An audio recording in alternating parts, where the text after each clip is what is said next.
Hello and welcome to the Conflict Skills Podcast. I'm your host, professional mediator Simon Good. In this episode of the podcast, I'm going to answer the question, how can I feel more confident dealing with conflict? It's a very common question when I'm running conflict resolution training, like people saying, I just don't feel confident, I feel overwhelmed, I really struggle, I feel out of my depth, I'm just not sure how to have these kind of conversations.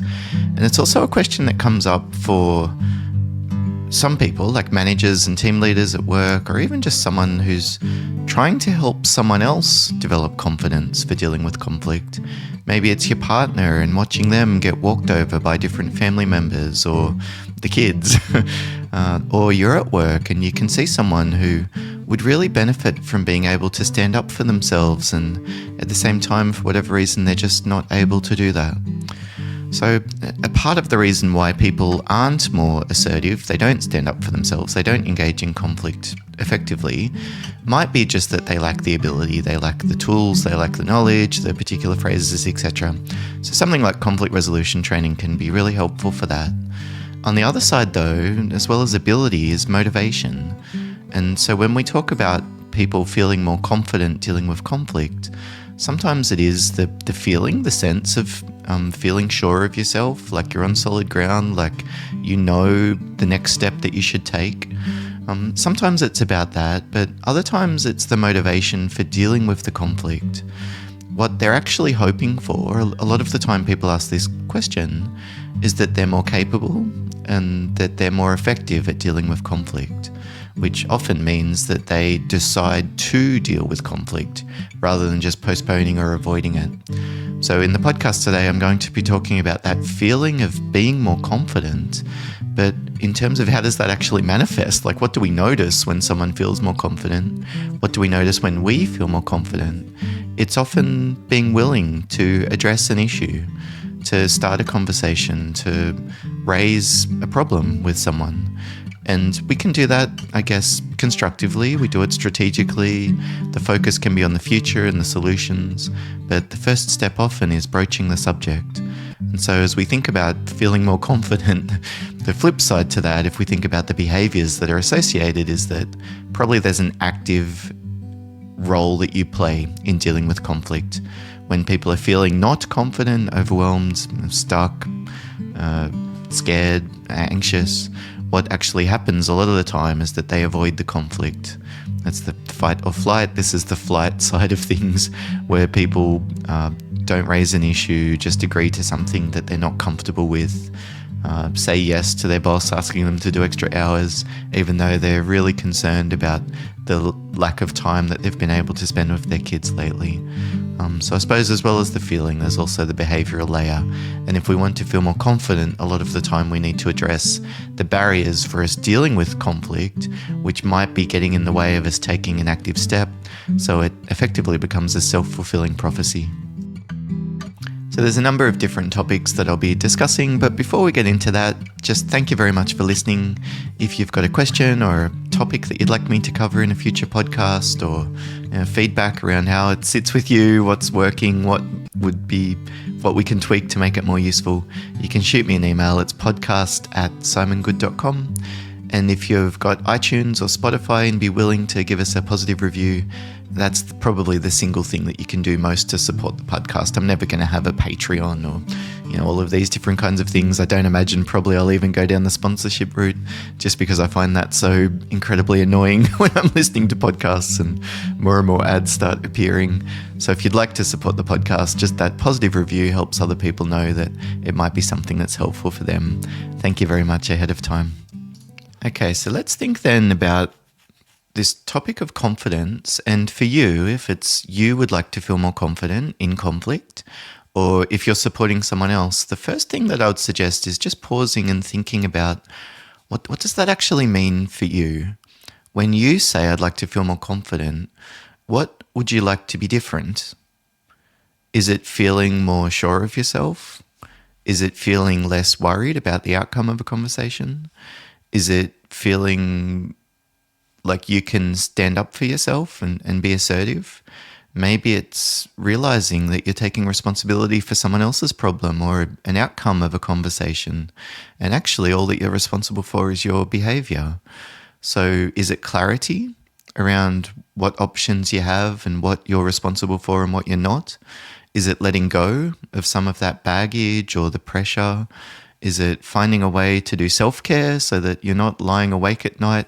When you're not confident, what happens? Does it impact your sleep? Do you find yourself drinking alcohol more or binging on chocolate? Or does it increase things like gambling or smoking or pornography addiction? Or what is it actually that's the problem here? And what would you like to be different? And we can probably break that down into 3 different areas. How would you like to feel differently? And if you were feeling more confident, what else would come along with that? Is it relief or joy and fulfillment in your role, or finding more joy in other areas of your work rather than just focusing on this challenging relationship that you're managing? What would you like to think differently? How would you like your thinking to be different? Would you like it to be more future focused, proactive, strategic? Would you like to be more effective at managing your team? And so it would be more aware of options, more effective at planning, for example. And what would you like to do differently? If you were feeling more confident, how would your behavior change? Is it that you would address issues earlier, that you would be more direct? Would you like to be able to run meetings differently, and when there's a difficult topic that comes up, not to change the subject because you're in a panic and you don't know how to deal with it? Is it a particular person and their behavior at work is a problem, and so it's finding a way to performance manage them? When we spend a moment just thinking about what are we actually wanting here, what do we need, what's our goal, it also helps us to start to develop a plan, because we can see where we want to be, and often there becomes reasonably obvious steps that we can take leading back to that. Like, I want to be dealing with issues more proactively, addressing issues earlier. Well, the first step that we could take is scheduling a meeting with that person. So if you were feeling more confident, that might be something that you would do. And then the other part of that is just spend a moment thinking about, what do you want to be more confident about? Is it that you've got a more developed and clear plan, like you know what to say, the words? Is it that you would know, I guess, how to respond if the other person doesn't agree or doesn't listen, almost contingency planning? Just spend a moment thinking about that as well. As we broadly think about this topic of confidence, it's largely subjective, and we've all got a different idea of what that means, which can make it really tricky then for developing a plan for building confidence. So where do you want to be in terms of being confident, doing confident, acting confident, thinking, feeling confidently? How would your relationships change when you were confident? And what would the plan start to look like to get there? So for a lot of people, the bit that stands out to them around all of that, around confidence, is the feeling. Feeling more confident often comes along with something like, I'm more sure of myself, or I'm less worried and anxious and apprehensive and whatever, nervous. So that's a feeling, and we would like the feeling to be different, less of the bad feelings or more of the good feelings, at least in terms of our perception of those. And it's really difficult to just wave a magic wand and feel differently.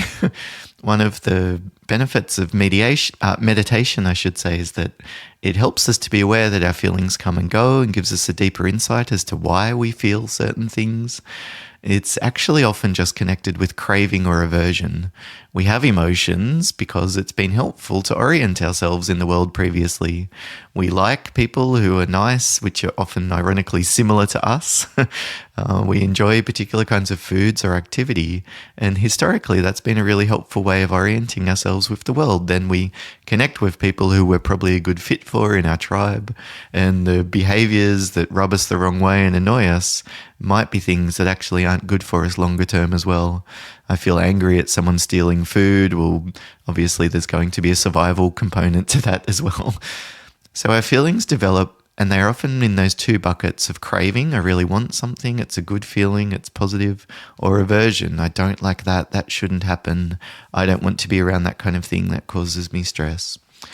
So if you realize that feelings are things that your brain and your mind develop, with that goal of orienting you with the world, then you can just notice them a bit more objectively. Rather than feeling the feeling, what you notice is that your feelings come and go. I can remember hearing an analogy of what you realize is that your feelings are like fish swimming around in a pond, but you are not the pond. You can see the pond, you can watch the pond, you can observe the pond. And in the same way, a lot of people feel something and it's like they think that that's them. I feel this very strongly. And then, of course, it leads to, particular actions, or actually I think it's often reactions.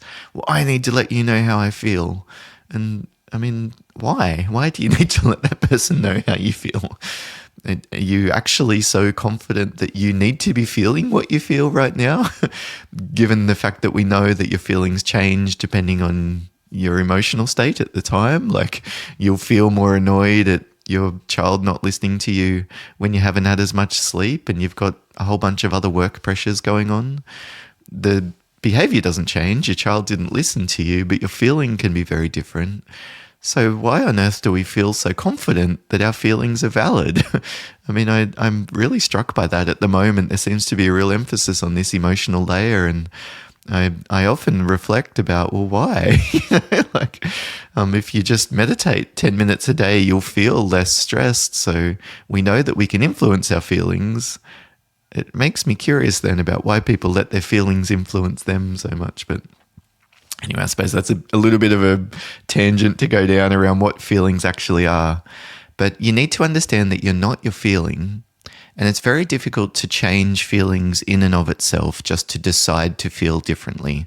That's not often something that works particularly well. When we experience a feeling, it's often connected to thoughts, a story that we'll tell ourselves, the rational way that we make sense of a situation, and behaviors. Our feelings are connected to our thoughts as well as our behaviors.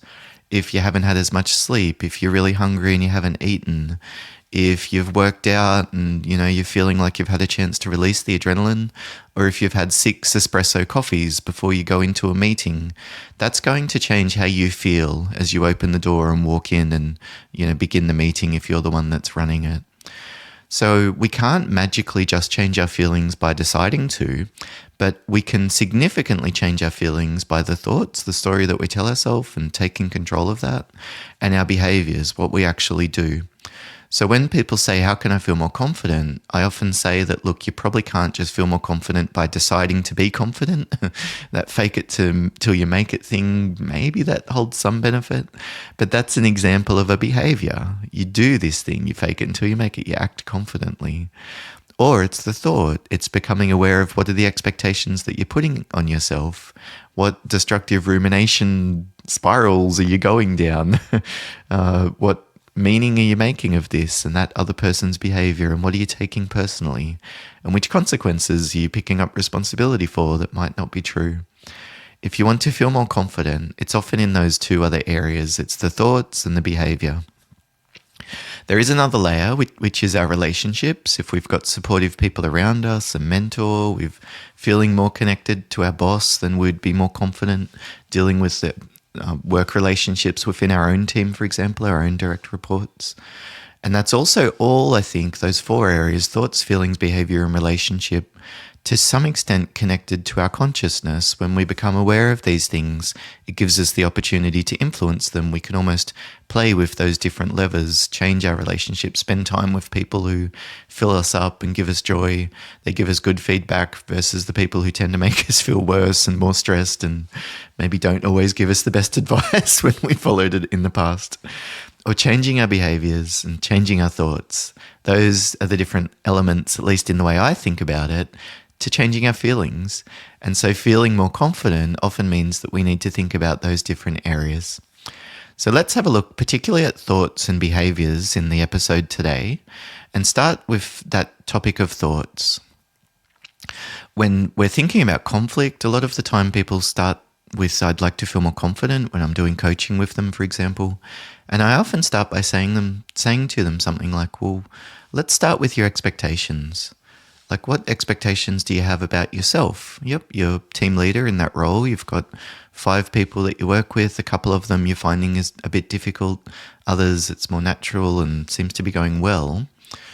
So given the fact that this is the first time you've been in a team leader relationship. You've got other members of the team that are more experienced than you. It's been 6 months now since that change happened and you've moved into that role. So that it is what it is. It's time to get some experience under your belt, but you're still relatively new. I find it pretty rare that people really feel confident in all areas of their role until about 18 months or 2 years, depending on the job and what's involved. So you're in that middle ground. You're relatively new, but you're not as experienced as a lot of the other team leaders and managers in your organisation. You've got people that you're working with, and it's a particularly challenging time at the moment. There's been a lot of organisational change. There's, all the cost of living impacts and all of the other different challenges that people are experiencing outside of work.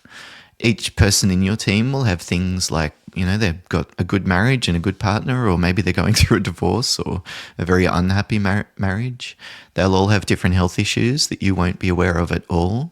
They've all got different responsibilities, like they've got kids and they're managing their behaviours, and they might be going really well at school or having a really crap time at school, and that person's worried about their kid. And you won't know any of this, and you're not responsible for any of that, or most of it anyway. So what expectations do you have of yourself, given all of that, given this is the context that you're working in and this is where you're at the moment? Because what I've noticed is that a lot of people have expectations of being perfect. They think that they should know how to manage every situation that they come across. They think, I think even subconsciously, that every meeting and every conversation and every action that they take should go well, which means that when there's a meeting that doesn't go well, people walk out halfway through, or they bumble their words, or someone complains really loudly and threatens to report them to the senior manager, or whatever it is, whatever that bad event is that they worried and they think is a problem. I sometimes say to them, from me, sitting from the outside and observing all of this, the first thought that comes to mind is, of course. Of course every meeting's not going to go well. Of course some staff are going to be upset about things. Of course people will overreact. Of course people will misinterpret what you say at different times. And so if you've got an expectation around perfection, well, guess what? When things don't go well, it's going to cause you a lot of stress. And so when people think about being more confident, it might be letting go of some of those unrealistic expectations that you're carrying, and maybe replacing them with more realistic ones, like, I'm not always going to get everything right. Every meeting that I have isn't going to be perfect. People won't always be happy with the decisions that I make. It's still going to cause you stress, but at least when you expect it, it won't be this clash of what you thought was going to happen and what reality is, and then you project all of this stuff like, I'm such a failure, I'm such a disappointment, this is so overwhelming, I could never get through this, because you've never expected that this would be something that you've had to get through. So what expectations do you have? What responsibility are you carrying? A lot of people carry this responsibility for other people's feelings. So when the other person's annoyed about what they've said, they rush in and try to change their feeling. Hey, come on, I did give you 3 warnings about this. You've got no right to be upset now. It's like, who cares if they're upset? You don't need to make everybody okay with everything that you do and everything that you say at all moments. I'm sure they'll realize that. So why don't you just give them a few moments to process it and just feel upset in the moment without rushing in and feeling like you need to strangle that negative emotion out of them when, to be honest, you're not going to make everybody happy in every moment. If they haven't had much sleep, they've had 3 or 4 really difficult conflicts that morning, they're not thinking rationally. So you rushing in and giving them more information about why you're right or you're being reasonable, it's like, well, what for? And also, do you actually expect this to work? Because it sounds like a situation where they're not going to be very happy with you no matter what you do. So maybe the best course of action is giving them some space. But that reaction or compensation, trying to change other people's feelings, at its heart, I think it's often because we feel responsible for what that other person's feeling.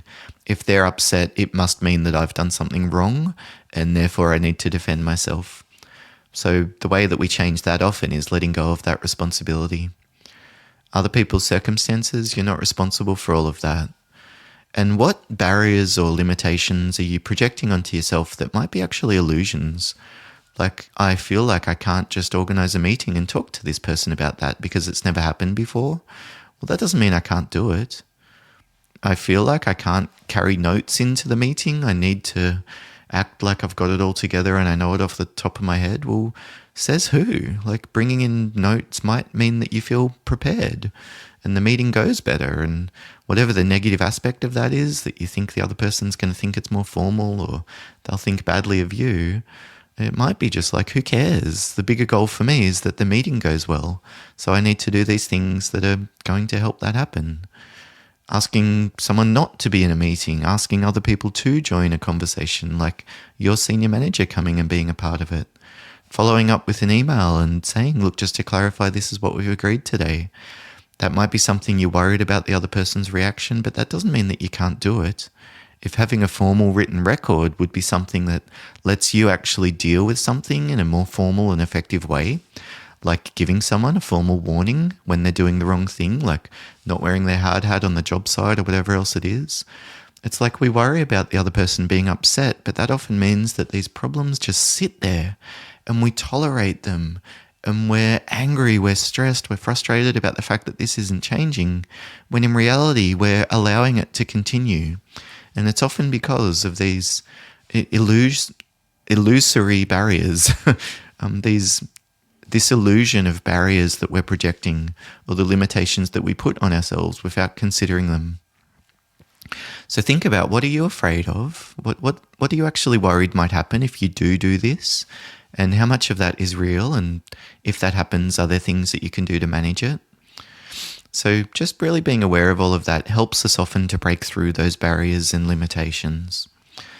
The final thing around this topic of thoughts, the different ways that we can change our thinking to help us to feel more confident, is to be aware of the way that our brain works. We're primed to deal with threats, things that challenge our physical safety or our relationships or our emotional safety. And so when conflict is happening, our brain is really good at reminding us of threats. What sometimes happens when people don't feel confident is that they ruminate, they have these intrusive thoughts and they get stuck reflecting or thinking about a problem, like a difficult meeting that I had that day. And I can't stop thinking about it, which means that I never really feel like I switch off after work. So I don't sleep well. And then I go the next day to work and I'm already feeling a bit more worked up. I'm frazzled. I've bought that extra chocolate cake that morning just because I was craving dopamine to help me feel better. And then I go in, I'm more irritable than usual. And then when the other person does something else that's bad, well, I overreact. And so it all stems back to that pattern of overly obsessing or thinking about that problem. Your brain is going to keep reminding you about a threat. So you can't stop that thought from coming up. You'll notice that when there's conflict happening, your brain keeps reminding you about it. You have those thoughts, you remember this. And when we remember this, it often means that we also feel this again and again and again and again.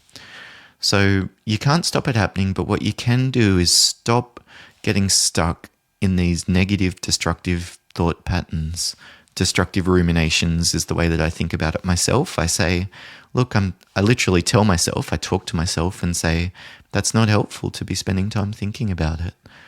You know, I've done what I can to prepare for the meeting tomorrow. It'll be more helpful for me to focus on something that's more positive.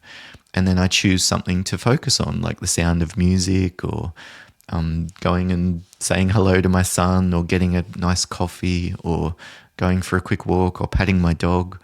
It's like I do need to choose to do something to reset when I've been stuck in that negative thought. Maybe it's a quick yoga stretch or I don't know. We've all got different things that work for us that give us that little bit of pleasure, help us to reset, make us feel a bit more calm.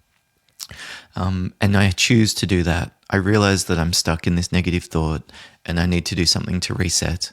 Splashing cold water on your face, having a shower, getting a massage. I mean, there's a whole bunch of different options that we have to go through this reset process, but it has to be deliberate.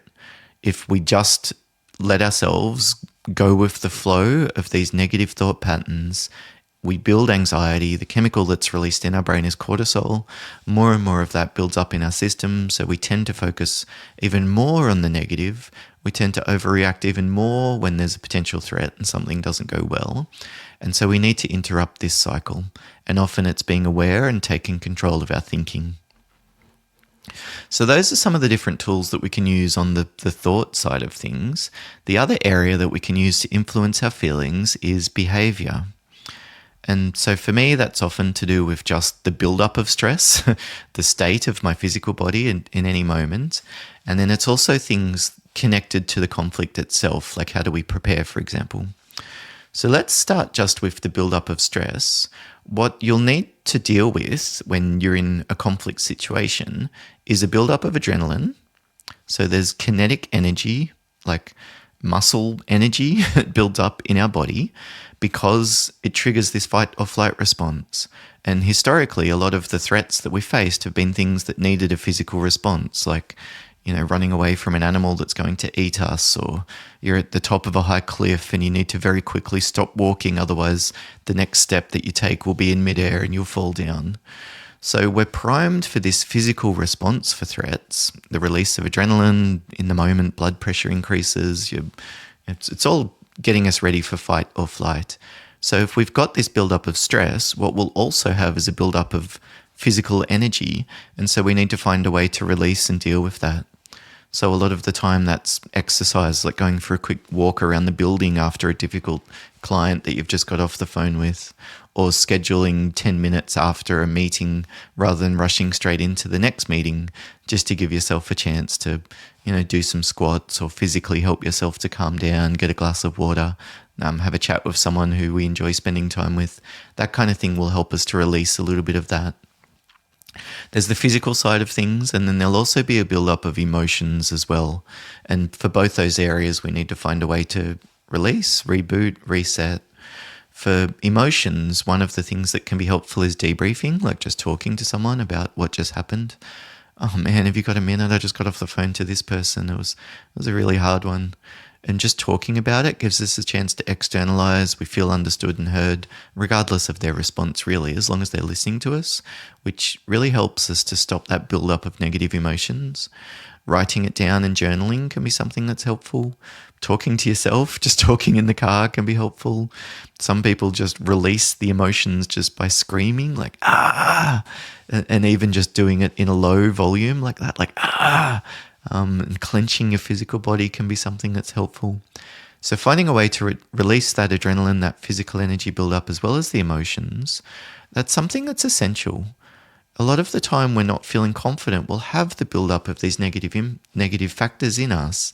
And if we're not able to find a release, then what we tend to do is balance the scales, so we feel ourselves up on the positive side, going and eating half a block of chocolate or something, which might not be part of our eating dietary goals for the day. Or we engage in a reaction, like we go and yell at that person that's been annoying us, just because we're not aware of that buildup of adrenaline and that buildup of negative emotions that's leading us to think that that's a valid, acceptable, good option in the moment. So the other thing that we can do is to prepare for the conflict. So I often say to people, look, what are you actually hoping for? If the conversation goes well, what would that look like? What's your desired outcome? A lot of people, when they think about conflict or a difficult conversation, they have this idea of like, I need to talk to someone about this. It's important that I address this behavior. But what they haven't thought of is, what are you actually hoping will happen? It's like an impulse to share that feeling. I'm feeling this and I need to let you know how I feel. I just want to let you know how I feel. And I often say, well, to what end? Like, why do you need to let that person know how you're feeling? What are you hoping will happen? That they'll suddenly be really empathetic and change their behavior and be completely understanding?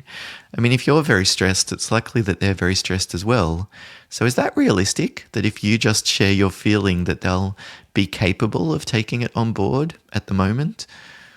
And is that actually what you want? Would that make any difference to you, that they understood where you're coming from?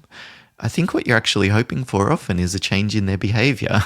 If they could understand that you're feeling a bit stressed today, maybe they would help out with, managing the kids or cook dinner tonight or give you a bit of space to just spend time by yourself rather than giving you the guilt trip about coming to this family gathering on the weekend.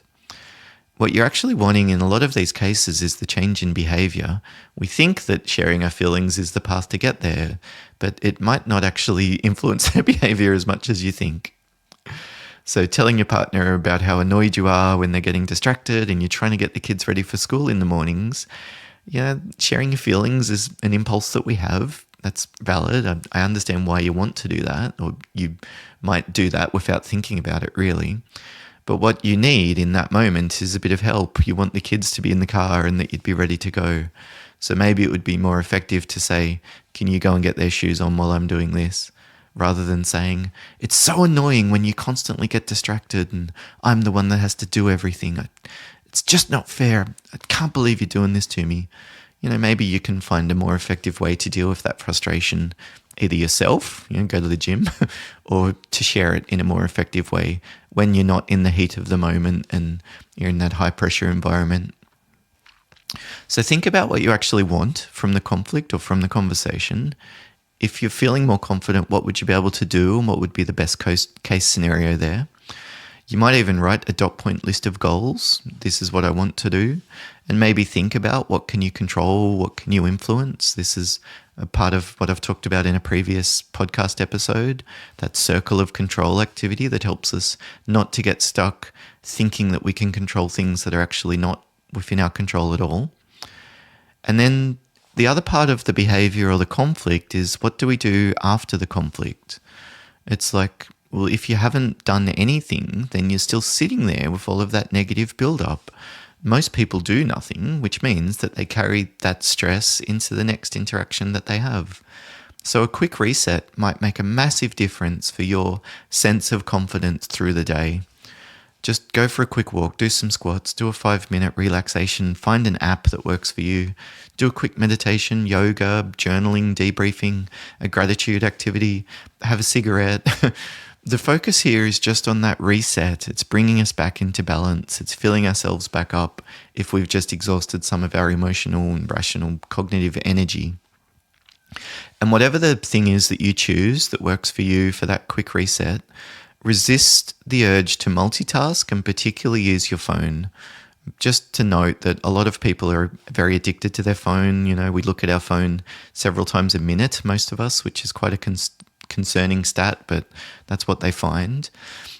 So resist the urge to multitask. If you're going out to have a smoke and your goal is just to calm down a bit, because that last conversation was really tough, don't pull out your phone and doom scroll while you're doing that. It will actually increase the amount of cortisol, the stress hormone in your brain that's released. Whereas just finding a way to just be quiet and still for even a few minutes gives your brain and your body a chance to reset. Focus on your breathing, do some deep breathing, something like that. If the focus is on recovery, then using your phone, checking your work emails at the same time, obviously that's not going to help us to feel less stressed. But, I do it myself, and I know that a lot of people, it's just a default habit that we've adopted because we're used to being online 24/7, and when we see that one unread notification, like there's an unread email in my inbox, it's really difficult not to go in and read it. And then if it's from someone that's annoying, you feel a bit more worked up, and before you know it, you go back to work after your break and you're even more stressed than you were before you left.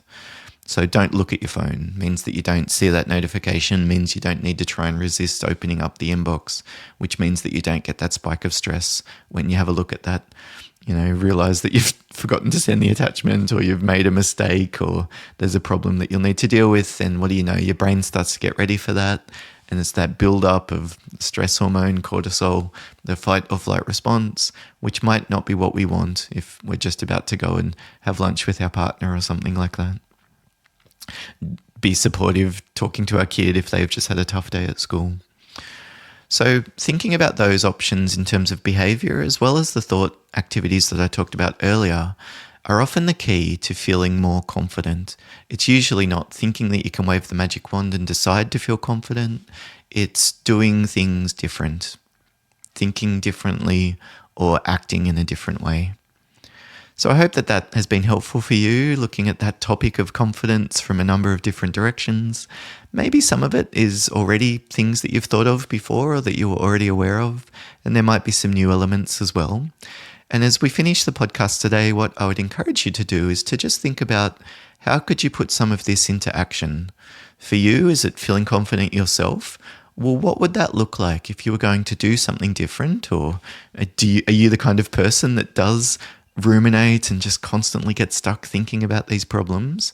Well, what do you need to do to change that, to not get stuck? What would a way to redirect your thinking be? Who can you talk to? What resources do you have? What are the kind of activities that tend to make you feel less stressed and make you feel more stressed? And then on the behaviour side, what would you do differently?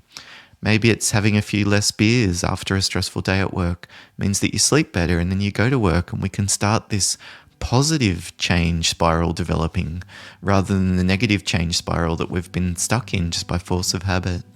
Is it preparing for a conflict that's coming up, giving yourself more time during a meeting, before a meeting, after a meeting, getting some support from someone else around you?